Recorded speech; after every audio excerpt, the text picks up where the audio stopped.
and welcome back to By Myself But Not Alone.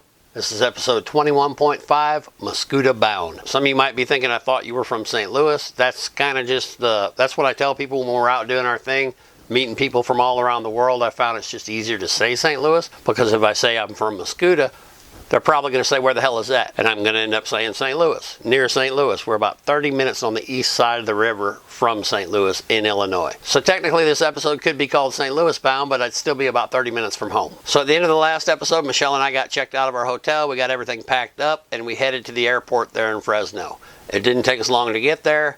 I pulled into the passenger drop-off lane. Michelle hopped out, grabbed her stuff out of the back seat. She stood there at the open door and stuck her head back in and said, "Rob told me to give you something. It's in the trunk. Maybe I forgot to give it to you, or maybe I just wanted to make you wait. Either way, you'll know what it is when you see it, and that's from Rob, not me." I couldn't miss an opportunity, so I said, "Oh, hang on, that reminds me. I got you something too." And I was looking around, and I reached deep into my front pocket, and I pulled it out and gave it to her. I had to laugh. She walked right into it and she acted mad. She said, "You know what? I've had about enough of your shit, and I'd take your ass down that road, and I don't want to see you for another month." And she slammed the door, and then I saw her hand go up. I was pretty certain she was going to flip me off, but instead she gave me the thumbs up and a big smile, and she walked away. And as I watched her walk up to the building, I had to ask myself, who the hell is that? And how did I get lucky enough to meet her crazy ass? And I looked around, and how did I end up in Fresno, California? Now, of course, I already knew the answer, but sometimes you just have to say things out loud to help reality sink in. There was no way I could have possibly imagined all my black ticket would yield, and as it unfolded, it was just a lot to wrap my head around. And as I sat there saying that stuff out loud, I was fully aware that Michelle was just a symbol of the thousands of people that I had already met. And the third leg wasn't quite over yet. I still had 2,000 miles before we were 60% of the way done with the tour. And trust me, that's quite a bit to wrap your head around in a moment like that. I finally put the car in drive, and as I drove by, we flipped each other off one more time, and I was on the road for home. When I got out of the airport, the first thing I saw was the gas station, so I went ahead and pulled in, and I began the longest postcard search that I can ever remember experiencing. I hadn't worried about it too much in Sacramento or in Fresno. I just knew that there were 2 shows in California, so I just figured on my way home I could grab a bunch of California postcards. They didn't have to be city specific. And on the back I'd write the city, the date, and the show number, 20 of 35, 21 of 35, Fresno. And that's how I'd been filling them out. Every now and then I'd write a couple lines, but the most important thing were those 3 pieces of information. As long as the front said California and it was mailed from California, I'd be good. So I got on the highway and I headed down towards Los Angeles. I did not want to go into Los Angeles. I didn't want to experience the driving nightmare that I've always viewed Los Angeles as my whole life. And up until the black ticket, I've always thought if I never make it to Los Angeles, I'll be okay. My life can still be quite complete without Los Angeles, because I have this nightmare of the driving there. I used to watch Chips a lot when I was little. I've never wanted to go to Los Angeles for the same reason I hate driving to Atlanta. But now, thanks to the black ticket, I've got quite a few good friends in California. Edgar, Robert, Mike, Jose, Richard, Guillermo, the guys from California to Self-Destruct. Then there's Robert Gonzalez. And I'm sure I'm forgetting someone, but you get what I'm saying. So although a piece of me now looks forward to a trip to LA, I wasn't going to take care of it on that run.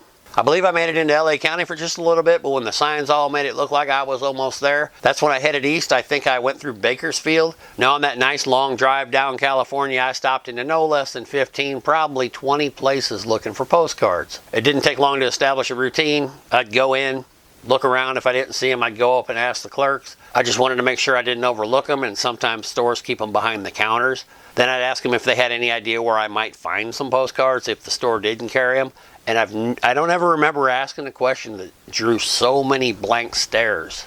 Blank stares, or a better description of exactly what it was I was looking for. Some of them didn't have a clue what I was talking about. And something that blew my mind while making me feel my age at the same time was the most common response when I'd ask if they knew where I could get some postcards. I couldn't believe how many times I heard, "How about Amazon?" or "Did you try eBay?" or "Maybe look on the internet." I'd simply say, "Okay, thank you," and I'd walk out in disbelief, asking myself, how can you not know what a postcard is? Or if you know what it is, how can you not understand what it's all about? I had been at it for several hours, and I finally hit a place where I had a little bit of success. I looked around the store, didn't see any, and I asked the guy behind the counter. He was down in the drawer putting my money in and getting my change, and I asked him if he happened to know where I could find postcards. I felt pretty safe with this guy. He was an older guy, bald on top, ponytail pulled back. He had glasses on. He looked like a thinker. He looked like he was, you know, one of those guys in the gas station that looks like they're wise to the world. When I asked him if he knew where I might find some, and his answer was, "Did you try the internet?" His head was down in the drawer. He didn't even lift his head, but his eyes shifted up at me. So when I saw that, I had to laugh, and I said, "Man, I'm glad you're joking. You would not believe how many times I've heard that as a serious answer." He kind of laughed too, and he said, "Oh, I'd believe it. What do you think inspired my joke?" He asked me which way I was heading, and I said east, and he said, "Just get back on this highway. Just keep on driving. If you don't see a gas station, you're not there yet. You'll see a gas station, and it's a restaurant. Might be closed. It used to be a restaurant, but there's a gift shop right there, and they've got all the postcards you'll ever need." I thanked him. It turns out he was 100% correct. I finally came up to the gas station, and I saw the gift shop. So I headed on in. I probably spent a good hour in there looking at all the cool desert themed stuff, but finally got the postcards, got a good little stack, took them up to the counter. The girl working behind the counter said she hadn't sold that many postcards in a very long time. When she was talking about my postcards, I was looking at the box of envelopes and it said rattlesnake eggs. And I had to ask her, I didn't know. I said, "Are those real rattlesnake eggs? I know a girl who loves snakes." She looked up at me. She didn't laugh. She said, "We don't sell bogus merchandise. Of course they're real. Go ahead and take a look." So I picked up an envelope, and right when I cracked it open, it sounded like a rattlesnake. I about jumped out of my skin. She started laughing, and she said, "Man, rattlesnakes don't lay eggs." It was a gag gift. It was a little piece of metal with a rubber band and a washer spun around, so when you opened it up, it sounded like a rattlesnake. Anyway, it worked on me. So I bought a couple.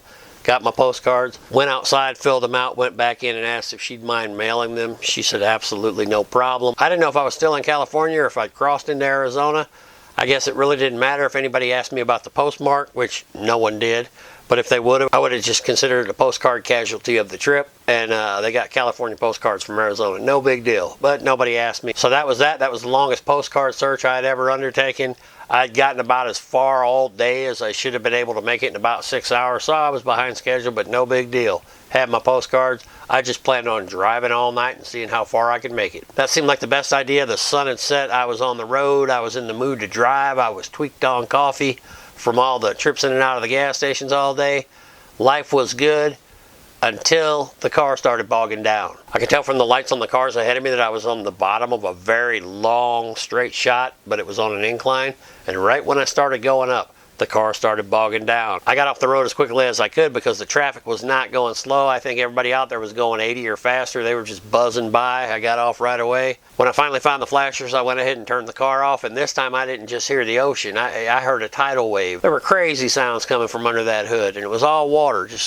I couldn't believe the noise I was hearing. I'd kind of forgotten all about that, and I guess I probably should have paid a little more attention, but I figured I'd deal with it when it happened, and here I was, broken down in the desert of Arizona. A guy on a motorcycle pulled up. He said, "Hey man, you got a phone? You don't want to be broken down out here." I said, "Oh yeah, I appreciate it. I've got a phone, but would you happen to know exactly where I am when I call the rental agency so I can tell them where the hell to pick me up?" He said, "Hang on," and he took off, and he went up and he looked at the mile marker, and he turned around, and he was kind of nuts. There were cars going that way, and he was coming back this way. He told me, "You're at mile marker 40 on Interstate 40 in Arizona." That was kind of cool. That would have been a good little walk. I thanked him. He took off. I grabbed my phone and started looking up the rental agency. So I finally got the number. I called it. After quite a few rings, a young lady answered, told her what was going on, and she said, "Okay, we'll send a tow truck out, but I'm going to need some information first." So she took my name and my policy number and all that good stuff, and then she said, "I need a street address." I thought she meant where I lived. I said, "But I'm not at home."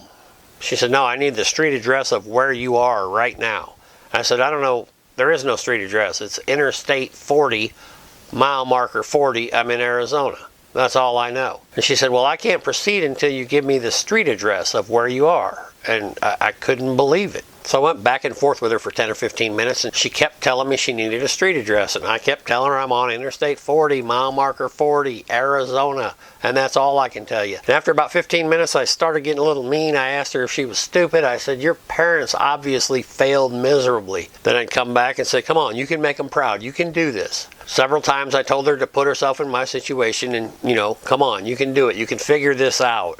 Then I finally said, "Put your boss on." She told me there was no one there. She couldn't connect me. She could only offer another phone number if I wanted to call her boss. So I took the number and I hung up, and I could not believe what I was going through. I made up my mind that I was not going to use the name of the company because by the time I got through all this mess and made it back to Illinois, they really hooked me up. But so I'm not going to say the name of the company, But I couldn't believe I was dealing with probably the largest rental company in the country, and this was happening. I felt kind of bad. I was mean to the young lady, and I figured, well, okay, we'll just take care of this real quick. The next lady that answered the phone, I asked her if she was the previous lady's boss, and she didn't know what I was talking about. She was in another state. She was clear across the country from the one I had just talked to. Anyway, I told her what my problem was, and the exact same thing happened. She told me she could not move forward without a street address, and it blew my mind that I was starting to get really mad. I kind of cussed her out a little bit, and I asked if she had a boss available or if she was alone like the last one, and she said, well, I can connect you. She went ahead and connected me. When the third lady got on the phone, she clarified that she was a manager. She asked me my problem, and she told me, unfortunately, the way their system's set up,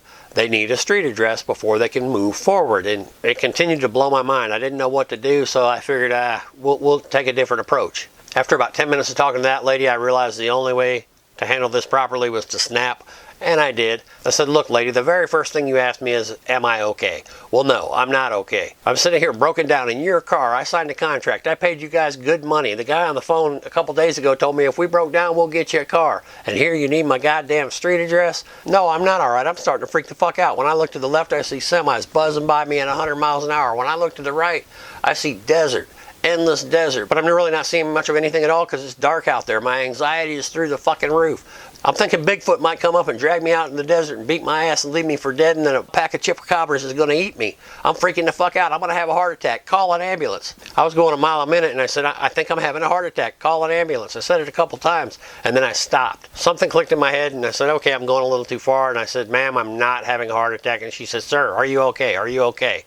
She seemed very concerned, legitimately concerned on the other end. I said, ma'am, I went a little too far, but look, end result, I have your attention. Now, could you please advise me as a professional? I'm sitting here broken down on the side of the highway in your car. What would you do if you were in my situation? And I told her again, I'm not having a heart attack, but I am lighting a cigarette. I'm going to sit here and smoke in your car. Part of our contract states that I would not smoke in the car, but I am about to have an anxiety attack, so I'm smoking a cigarette. And trust me, I'm getting my $200 back. And if you can't find a way to help me with the little problem I'm having here in your car, I promise you I will spend the rest of my life on social media telling the world the story. I will do everything I can for as long as I can to neutralize some of the millions of dollars you guys spend on advertising year after year. That's a promise. She said, please hold, sir. Don't hang up. I'm going to put you on hold and I'll be right back. And when she came back, she said, there's a tow truck on its way. It'll be there in about 30 minutes. Please sit tight. If he doesn't show up, feel free to call me back. She apologized, and when she did that, I said, look, I was pretty mean to the last two girls and to you. So would you promise me when you hang up, could you contact each one of them and apologize? I didn't mean to go personally mean on them, but I felt like I had to, and it finally worked. She said, I will contact them tomorrow, and it's okay, don't worry about it. And I really did feel kind of bad. I kind of went for the throat on the first one. But anyway, so I figured there's nothing else to do and smoke a couple more cigarettes, and that's what I did. I already had the car smelling like smoke. About 30 minutes later, the guy showed up just as she had promised, and the first thing I said was, man, what is wrong with those people on the phone? He just looked at me and he kind of laughed and he said, they're stupid. Welcome to my world. I deal with them every day. They're stupid. And I had to laugh. So he just told me he was going to hook the car up, told me I could grab my stuff and go sit in the truck. That's what I did. So when he finally got the car hooked up, he got back in and he said, now let me show you what I'm talking about. And he grabbed his clipboard and he said, they got me hauling you 175 miles from here. And we're about 10 minutes away from Kingman. They got hotels there, and there's an office for the rental agency right there. Now, we can go all night, and I could use the money, but I don't want to do that to you. And I said, well, what the hell? I was going to drive all night anyway. He said, no, man, I ain't going to do that to you. I'll just take you there, and they got a couple of hotels. We can get you a room. If we can't get a room anywhere, then we'll go on that long drive. But I'm pretty certain you'll be able to get a room. So he took me to the Motel 6. I went in, got a room. He unloaded the car and took off. He was a real cool guy, and other than the circumstance, I would have enjoyed hanging out with him. The next morning I woke up, I gave the rental agency a call. I figured they'd come over and pick me up, but they told me, they asked me if the car would move. I said, yeah, it goes about 5 miles an hour. It's barely moving. And they said, well, if the car will move, you have to get it to us. We're not going to come pick you up. It's in your contract. I couldn't believe it. I wasn't going to snap on them. I just said, look, if I pull out into traffic and kill a family of 10 over this ordeal. It's on you. So I got my stuff ready. I jumped in the car, and what happened next kind of surprised me. The car ran as if nothing had happened. Maybe if I'd have waited longer the night before, it would have caught itself or whatever. So I got up there. The only inconvenience was I had to wait about 2 hours until another car came in. It was a real small office.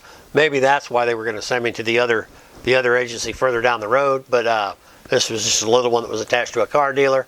I waited about 2 hours. I got to explain the whole thing to the lady in the office. She was a real nice lady. I told her I had some cigarettes and I didn't expect to have to pay for that. She said, "Oh, we've seen a lot worse than this to get their $200 back. I'm going to act like I didn't know anything about that." A new car finally came in. I went outside and took all my stuff and put it in the new car. When I was emptying one car into the other car, I realized that Michelle had forgotten her poster from the Boise show. It was a poster tube.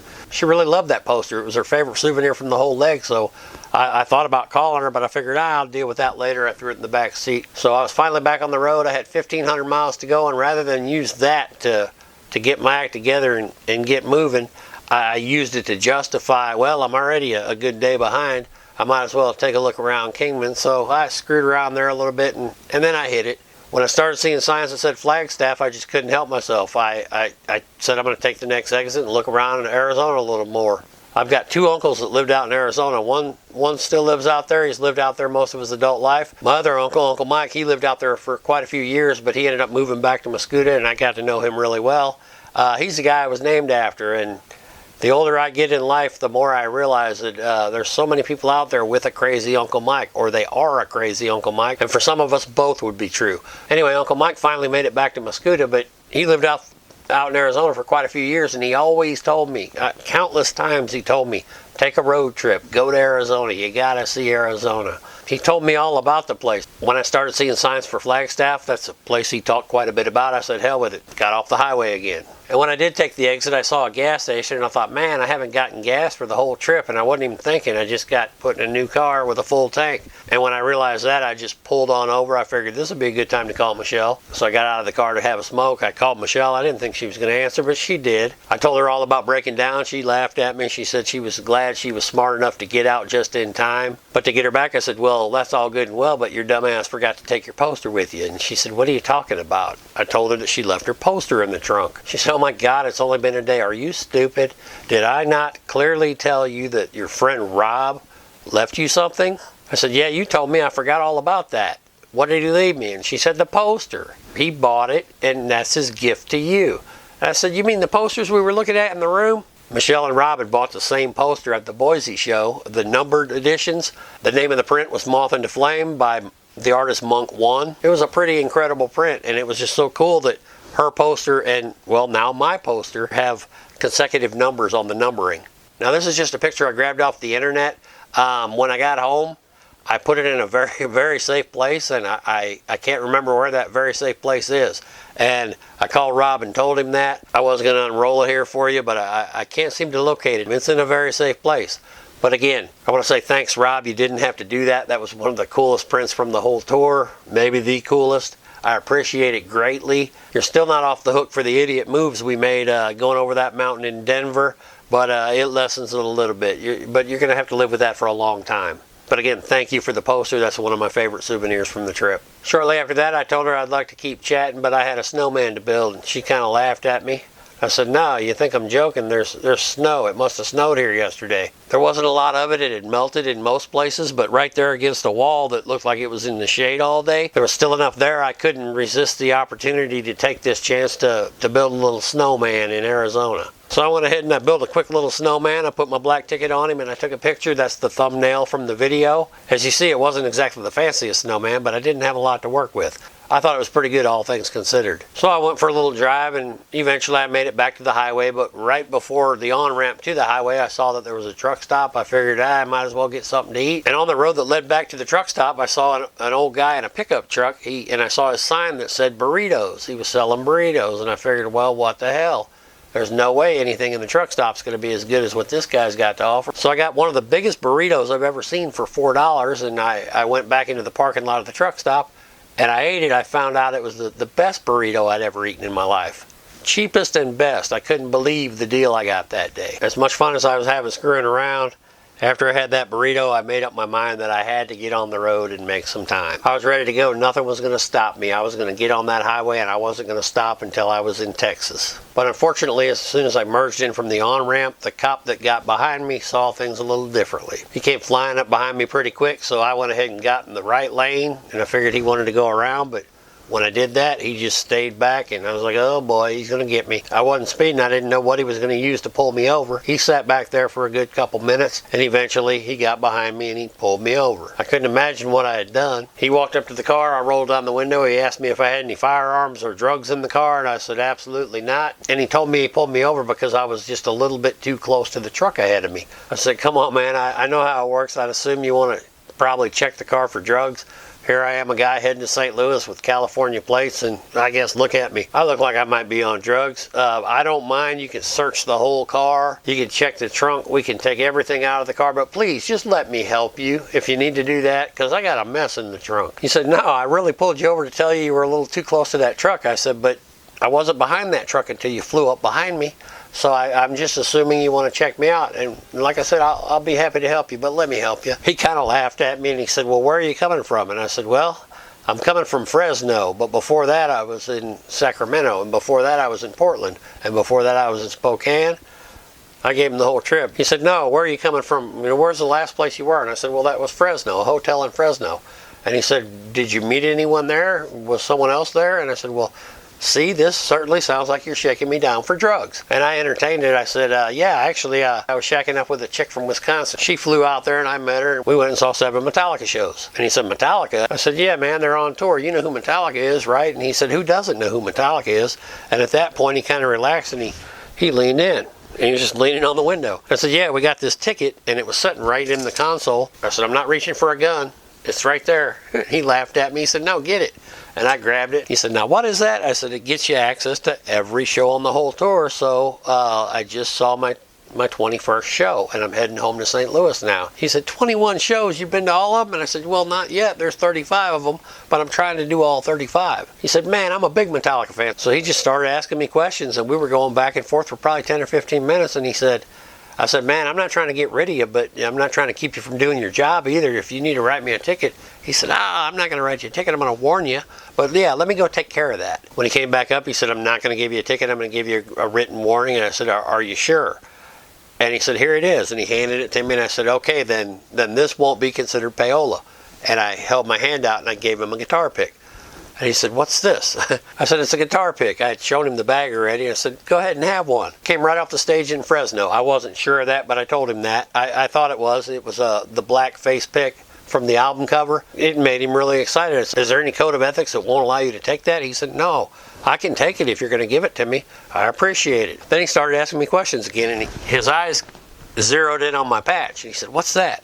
And I told him about the patches and how I was trying to, catch all the black ticket holders. And after he asked that, I said, man, you're opening the wrong can of worms. Now I got to tell you what I'm doing. I have a YouTube channel and I'm trying to document every show, and I told him all about the black ticket introductions. And I mean, the whole thing probably took about a half hour. He was really interested. He asked me how I could find it, and I told him, look up MetfanMike, all one word. And he said he was going to go home and check it out. I said, I'd like to interview you or get a picture of you or something. He said, the department might frown on that. I said, well, can I give you a shout out? And he said, oh, absolutely. Here you go, Officer Trevor. Shout out, brother. You rock. Thanks for the warning and not the ticket, but I did promise you a shout out. I did not forget. I enjoyed talking to you that day. So he asked me a couple more questions, and he said he better get back to work or he was going to get in trouble. I told him to rock on. I got back on the road with my sights set on Texas. I made it to Albuquerque, New Mexico. I had to stop and get gas and coffee. I told myself I could do it. I filled up, got back on the road, and I made it about halfway from that point to Texas. I don't know the name of the town I ended up in, but they had a couple hotels. When I saw the signs for the hotels, I figured there's no sense in getting myself killed. I was really tired, and I figured I'd get a room, get some sleep, and wake up with a brand new day and a brand new plan. And that's what I did. I got a good amount of sleep. I woke up, I felt pretty rested. I was ready for the straight shot home. I had some coffee in the hotel lobby, and I figured I'd find a gas station to get a couple cups for the road because I was feeling pretty good. I meant business. I was going for the straight shot. I was going to make it home. So I got checked out and headed over to a gas station. I headed for the door. When I got to the door, there was a lady standing there with 3 little girls. They might have been 4, 5, and 6 years old. They looked close in age, but they all had hands full of flowers. And one of the girls said, would you like to buy a flower? And I said, well, I have nothing but credit cards, but I'll get you. I'll go to the ATM inside, and when I come back out, I'll buy some flowers. So I went to the ATM. I got some cash. I needed to do that anyway. Got my coffee, and when I went outside, I set my coffee down, and I stopped, and I gave the little lady a little money, and I said, will this get me 4 of them? How much are they? She said, oh, that's more than enough. They're only $2 each. Let me get you change. And I said, no. Just keep the change for the cause. And I couldn't really tell what the cause was. I honestly remember assuming it was she. I figured she was probably doing this to support her family. I just, didn't give it that much thought. That's just the impression I got. So she gave me my four flowers, and you should have seen these things. They were handmade, obviously, and they were made out of cloth. And I mean, it was a pretty fancy thing for $2. So here I am looking at the 3 girls. I said, one for you, and one for you. And I'm going to keep this one for my mother. And the lady said, I appreciate that, sir, but that's not necessary. And I said, no, as pretty as these things are, my mom only needs one, trust me. And in the back of my mind, I was thinking they could resell them. She said, well, thank you, sir. And she handed me this piece of paper. And I said, well, I'm going to read this in the car. I got to get going. I picked up my coffee, and I went and got in the car. And as soon as I read what was on that paper, I instantly thought of my Uncle Mike again. The paper said, I homeschool my children, and this is a special Christmas project we've been working on to help some of the underprivileged kids in the area have a nicer Christmas. Thank you for your donation. I've still got the paper around here somewhere. I looked for it. It's in one of my bags. As soon as I read that, I thought of my Uncle Mike, but I also thought of remember the old guy in the Albany episode? The guy where I locked my car in the garage overnight, and I thought he was going to be a real hard, mean guy, and it turned out he was nice as can be. Well, I misjudged him. I made assumptions about him based on just looking at him. I did the same thing here. I thought that lady had a little personal hustle going on, but I felt kind of stupid when I read what she was really doing with that. And the reason that I thought about Uncle Mike, other than the fact that I had just come through Arizona, I'd kind of been thinking about him the whole time. When he moved back to Mascoutah, he ended up starting his own carpet cleaning business, and I was his helper for a long time, on and off for many years, and then when he died, I took over the business. So in other words, I spent a lot of time with him. And in this situation, I thought of the greatest thing that I ever learned from my time spent around him. He was one of those guys that got along with everybody. He did a lot of road trips. He was a big fan of the road trip. If he still would have been alive when I got my black ticket, I actually thought quite a bit about that when I decided, do I want to try to do this whole run? I could just hear him say, what are you even thinking about? Do them all. Do you want me to drive you? He would have made that offer, and he would have meant it. He would have offered to take me to every show. He'd have been my driver. But anyway, unfortunately, he died. He wasn't around. But over the many years of being around him, every time I ever saw anyone ask him for money, quite a few people on the street just, here and there, pulling the gas stations, he would always give them money. And it used to kind of get on my nerves. He gave away so much money. And when he would never walk past anybody selling anything without buying it. Organizations, Girl Scouts, Boy Scouts, whatever. And that's okay. That didn't bother me so much. It used to really kind of make me crazy, the amount of money he would give away. And I'd say, man, what are you doing? He'd always say, well, they're hungry. And I'd say, nah, man, just look at that guy. He's going to go buy a crack rock, or he's going to go buy a bottle of alcohol, or whatever. I kind of gave him shit regularly about that, how easy he was. And a lot of times I wouldn't even say anything. I'd just shake my head and just watch him give those dollars away. He was always used to my reaction. He kind of laughed at me. But one day I said, look, I'm not arguing with you. I want to know, why do you do that? I mean, really, I'm trying to learn something here. And maybe I'm overlooking something. When I asked him that, I said, I promise you, I'm curious. I really felt the need to stress that. And he just kind of looked at me and he said, well, it's about time you asked. And he made a joke about it. And he said, but it's really pretty simple. If you don't have the money, you can't give it. Don't worry about it. But if you do have the money, what does it really hurt? You don't really know what the guy's going to spend the money on. He might buy some booze, he might buy some drugs, but he's hungry. He's hungry for something. It's not about saving the world. It's about helping someone get through a moment of need. Again, they might buy booze, they might buy drugs, but then again, they might buy some food. You just don't know. Either way, you fed a hungry person. You bought them a sandwich. How bad can that be? The key to the whole thing is we're all so different. Not everybody eats the same sandwich. Now think about that for a while. And that's all he said. I never forgot that, and ever since then, to this very day, it's pretty hard for me to say no to anybody asking. unless I don't have any money in my pocket, but you know, usually I got a couple bucks. And here we have this lady who's teaching her daughters about helping others. I kind of had that pegged as something that it wasn't, but that reminded me of Uncle Mike. And the other reason I'm bringing up Uncle Mike is, like I said, you know, he'd have been the first to encourage me to go. I thought a lot about that when I was making up my decision. He was pretty much with me throughout the whole tour. In some places like Arizona more than others. He's a good example of when it came down to naming my YouTube project, by myself but not alone. You've got the obvious Metallica tie there. It fits perfectly. You know, you go off, you go on your road tripping, and you might be by yourself, but when you get there, you're surrounded by people like you as well. That's completely applicable, but it goes a little beyond that. Even when you're out there doing your thing and nobody's around, you're really never alone. None of us ever really are. We're always in the company of anyone who has inspired us. I'm really not trying to go too deep, but that little situation at the gas station, that reminded me once again of my Uncle Mike, and I'm gonna shut up about that for now. At that point, I got back on the road, and I had my sights set on St. Louis. It was going to be a long trip, but I was going to make it in one shot. I had to finish out a piece of New Mexico. I was kind of happy that I hadn't made it to Texas the night before, because I got to see the landscape in New Mexico. And then as I hit Texas, it was kind of like the same open feeling. It went from being that desert look that I had seen pretty much since California, the wide open desert. Well, it was still wide open, but I saw a lot of cattle. A lot of open fields. But Arizona was definitely Arizona. New Mexico was definitely New Mexico. And when I got into Texas, I felt like I was in Texas. I shot across and up and went to Oklahoma. That's quite a long state to drive through. It started getting dark about halfway through, and I was doing the math. I still had Mascoutah in my sights by the time the sun had gone down. I got more coffee and I said, I'm just going to go until I can't go anymore. By this point, I was pretty much exhausted, but I had that final stretch momentum going, final stretch of the leg at least. I wasn't really thinking about anything. I was just cruising along into the darkness, knowing that the light at the end of my tunnel was I was going to get to sleep for a full day. I just had to make it. I finally crossed over into Missouri. I hit a rest area in Joplin. I got out, I stretched, I got a couple more sodas. I was doing everything I could. I was just exhausted. I wasn't falling asleep at the wheel. If I'd have done that, I'd have gone ahead and got another hotel. I got back in the car one more time thinking it might be the final stretch. Then I realized I was going to have to get some gas somewhere at some point. I did end up finding a gas station. Then shortly after that, I saw another rest area coming.